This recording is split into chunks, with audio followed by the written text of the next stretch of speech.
Ernesto Zedillo Ponce de León nació en la Ciudad de México en 1951, hijo de una familia de clase media con fuertes limitaciones económicas.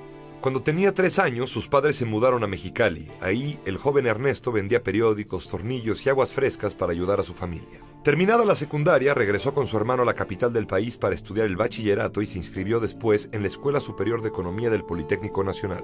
Ernesto participó en el movimiento estudiantil de 1968. Existen incluso fotografías en las que se observa cómo es golpeado por un policía. En 70, su madre, de quien heredó la tenacidad y la ética laboral, murió todavía joven, de manera repentina. Al año siguiente, Ernesto Zedillo se afilió al PRI y comenzó a trabajar como auditor auxiliar en Banjército. Con los modestos ahorros de su trabajo y una beca del gobierno mexicano, Zedillo se matriculó en la Universidad de Yale, donde se doctoró en Ciencias Políticas en 1981. Regresó al país y entró a trabajar al Banco de México junto a su maestro Leopoldo Solís. En esta institución le tocó vivir la experiencia de la crisis 82 y sus efectos en la economía. En 88, a la llegada de Carlos Salinas de Gortari a la presidencia, y con él de los llamados tecnócratas que apoyaban la reforma de la economía, la privatización de empresas paraestatales y el libre comercio, Ernesto Zedillo Ponce de León fue nombrado secretario de Programación y Presupuesto.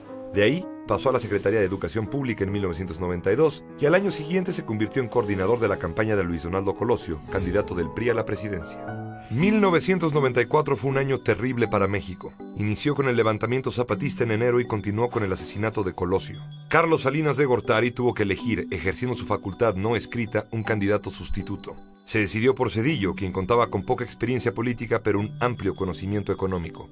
En las elecciones de agosto, marcadas por la habitual inequidad, pero sobre todo por el miedo, Zedillo resultó ganador por un margen muy holgado, con casi el 49% de los votos. Sin embargo, la inestabilidad económica provocada por los sucesos políticos y sociales siguió creciendo. Los capitales extranjeros comenzaron a salir del país masivamente y las reservas internacionales del gobierno bajaron de manera alarmante.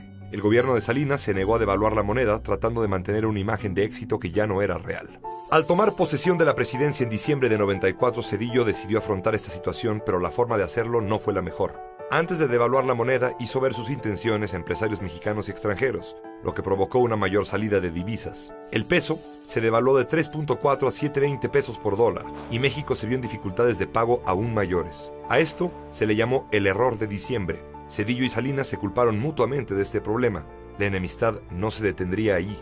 Los efectos en la población mexicana fueron devastadores. 1,5 millones de mexicanos se quedaron sin empleo y la emigración a Estados Unidos aumentó de forma dramática. Estados Unidos actuó para evitar que la caída de su socio comercial fuera aún mayor. William Clinton creó el Fondo de Estabilización de Divisas, que logró reunir $50,000 millones para el rescate y permitió la estabilización del tipo de cambio. Los ingresos petroleros de México quedaron empeñados para pagar ese préstamo. Los bancos mexicanos, sumamente debilitados por la falta de pago de sus acreedores, tuvieron que ser rescatados por el gobierno a través del FOBAPROA, con el fin de garantizar los depósitos de los ahorradores. La conversión de esta deuda privada en deuda pública, sin embargo, provocó una profunda controversia.